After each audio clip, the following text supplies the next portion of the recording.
Hello साथीहरू सबैलाई good morning. के छ सबैजना सन्चै हुनुहुन्छ?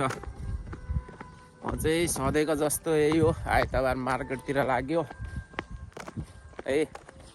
मार्केट जानलाई हिँड्यो। अझै पुरा मौसम पनि है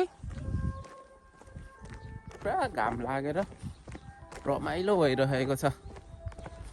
के गर्नु, हाम्रै झोला बोको है गोर्खेहरूको यस्तै छ। छुट्टीको दिन मार्केट गएन भने खानेकुरा हुँदैन अनि कुदो मार्केटतिर। आज चाहिँ म एक्लै छु साथीहरू, केटाहरू सबै आज नजाने भन्न थाले। उनीहरू हिजो बेलुकै पुगेर आए, मलाई चाहिँ बेलुका जान अल्छी लाग्यो अनि त्यही भएर म चाहिँ आज हिँडेको। केटाहरू चाहिँ हिजै बेलुका गएर आए अनि आज त म एक्लै छु। के गर्ने, यस्तै हो, एक्लै भयो नि चलिन्छ बिन्दास तरिकाले, त्यस्तो छैन। के गर्नु, हप्तामा एक दिन त हो, एक दिन पनि बाहिर निस्केन भने त के रमाइलो हो र है। फेरि यहाँ आएपछि यहाँ कुकुरले भुकेर फेरि यो भोकेको कुकुर लास्टै छ हौ।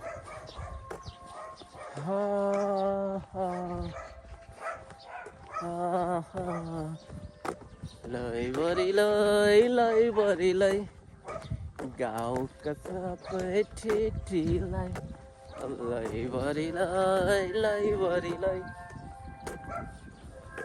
वहाँ पर चाहिँ चर्च छ कि चर्चमा क्या धुन बजिरहेछ। हाम्रो त यस्तै छ है गाउँठाउँको, सेम नेपाल जस्तै छ। सेम नेपाल कोरिया हो जस्तो पनि लाग्दैन है, सेम नेपाल जस्तै छ, रमाइलो छ। यता नेपालीहरू चाहिँ नभएर अलिक खल्लो भइरहेछ। यता नेपालीहरू छैनन्, भियतनामी कम्बोडियनहरू चाहिँ धेरै छन् यतातिर है। काम गर्ने अलिक परतिर काम गर्नेहरू, यस्तो खेतबारीमा काम गर्नेहरू धेरै छन्। नेपाली चाहिँ अलिक कमै छन्, त्यति। यता त छँदै छैनन्। यताको एरियामा भनेको हामी मात्र 3 जना नेपाली। हाम्रोदेखि 2-3 स्टेट अगाडि 2-3 जना छन्, 3-4 जना छन् अरे। त्यहाँको कम्पनीको एकजना साथी भेट भएको थियो अनि त्यहाँबाट यता यो बजार हामी जहाँ जाने बजारमा छन् धेरैजना।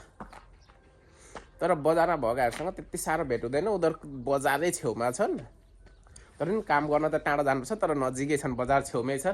अनि उनीहरूसँग पनि त्यस्तो साह्रो भेटघाट त हुँदैन, कहिलेकाहीँ यसो मार्केटमा भेटिन्छ।